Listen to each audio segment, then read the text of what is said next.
Hello ওই everyone. হাসা, এদিকে আসো হাসা, তুমি এদিকে আসো হাসা। ওই হাসা, মনের সুখে গোসল।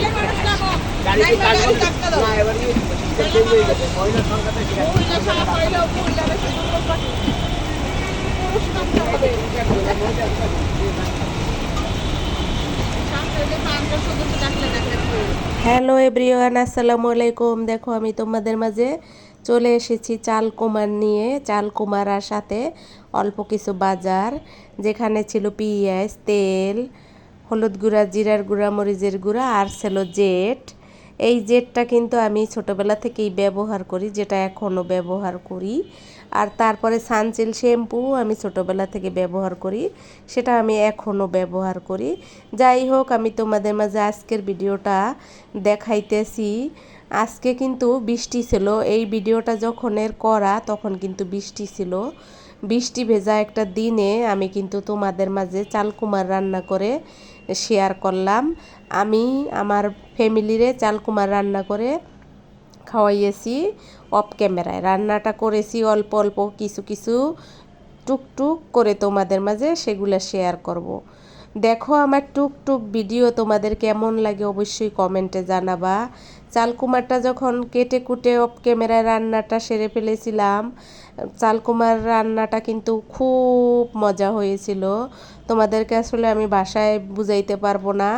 আর চালকুমার রান্না করার সাথে ছিল টাটকিনি মাছ, যে টাটকিনি মাছ দিয়ে চালকুমার রান্না করছি খুবই সুস্বাদু হয়েছিল। আমি কখনো টাটকিনি মাছ দিয়ে চালকুমার রান্না করি নাই, কিন্তু কি করব, বেঁচে থাকতে হইলে লাইফে অনেক কিছুই শিখতে হবে, অনেক কিছুই করতে হবে, সেটা তোমরা সবাই জানো।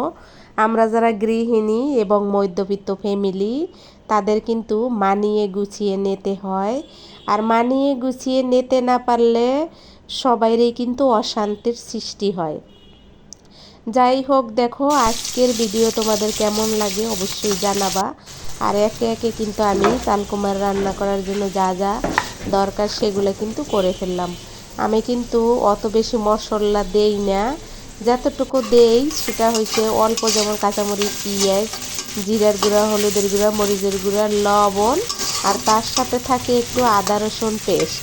যেহেতু ঢাকা শহরের মাছ, সেইটু একটু আদা রসুন পেস্ট আমি অবশ্যই দেই। সেটা হয়তো অফ ক্যামেরায় থাকে, মনে থাকে না তোমাদেরকে দেখাইতে। মাঝে মাঝে দেখাই, মাঝে মাঝে দেখাই না, কিন্তু আমি কিন্তু আদা রসুন পেস্ট সবসময়ই তরকারিতে খাই। মানে যে কোনো সালন রান্না করলে অবশ্যই আমি আদা রসুন পেস্ট দেই। একে একে সব কিছু মশলা কষিয়ে কিন্তু আমি চালকুমারটা রান্না সেরে ফেলেছিলাম, যেটাকে বলে জালি কুমার, চাল কুমার, যেটাই তোমরা বলো, গিমি কুমার। গিমি কুমার অবশ্য এটা না। আর এর ফাঁকে কিন্তু জিরা ফাঁকি শেষ হয়ে গিয়েছিল, তাই বইয়ামে জিরা ফাঁকিটা একটু তুলে নিলাম। আর জিরা ফাঁকিটা তুলে নিলাম, আর সুযোগ যেহেতু হাতে ছিল, ক্যামেরা যেহেতু হাতে ছিল, তাই তোমাদেরকেও একটু দেখিয়ে দিলাম। আসলে একটা মেয়ে মানুষের বা একটা ফ্যামিলিতে কত ধরনের কাজ থাকে, সবগুলো আসলে ক্যামেরায় দেখানো সম্ভব না। দেখো মাসে কিন্তু অনেক এই ধরনের মশলা লাগে, কিন্তু তোমাদের মাঝে কিন্তু সেগুলো আমি খুব কম শেয়ার করি। হয়তো বা প্যাকেটটা একটু তোমাদেরকে দেখাই, কিন্তু বয়ম জার করি এগুলো কিন্তু দেখানো সম্ভব হয় না, মনে থাকে না আমার। আর আমি কিন্তু তোমাদেরকে যতটুকু ভিডিও দেখাই, তোমরা হয়তো বুঝতে পারো কি না জানি না, এগুলা কিন্তু সত্যি অনেক ব্যস্তময়ের ভিতরে আমি তোমাদেরকে দেখাই। হয়তো তোমরা আমার রান্না বাড়ার স্টাইল দেখলে বুঝতে পারো কি না জানি না, আমার রান্না বাড়ার স্টাইলে তোমাদের মনে হয় কি না জানি অনেক ব্যস্ত। কোনো রকম আমি রান্না বাড়া করে সেরে খেয়ে দিয়ে কিন্তু ঘুমিয়ে পড়ি, আর ঘুম থেকে উঠে কিন্তু আবার চলে যাই আমার জীবিকার উদ্দেশ্যে, যে জীবিকা থেকে এই রান্না বাড়া ঘরে আসবে, সেই উদ্দেশ্যে কিন্তু আমি চলে যাই। আর তারপরে দেখো এভাবেই কিন্তু আমার লাইফের অতিবাহিত হয়েছে অনেকগুলি বছর। আর বাকি কত বছর বাঁচবো সেটা তো জানি না, তবে বেঁচে থাকলে অবশ্যই তোমাদের মাঝে আমি টুকটুক করে আরও কত ভিডিও না জানি দেব। আর দেশ এবং দেশের বাহিরের থেকে আমার পরাণের ভাই বোন যারা দেখতে আসো, তারা অবশ্যই আমাকে আবার যে যে সাবস্ক্রাইব করো নাই সাবস্ক্রাইব করে দিও। আর যে যে আমাকে সাবস্ক্রাইব করেছো তাদেরকে তো আসলেই আমি অনেক ভালোবাসি।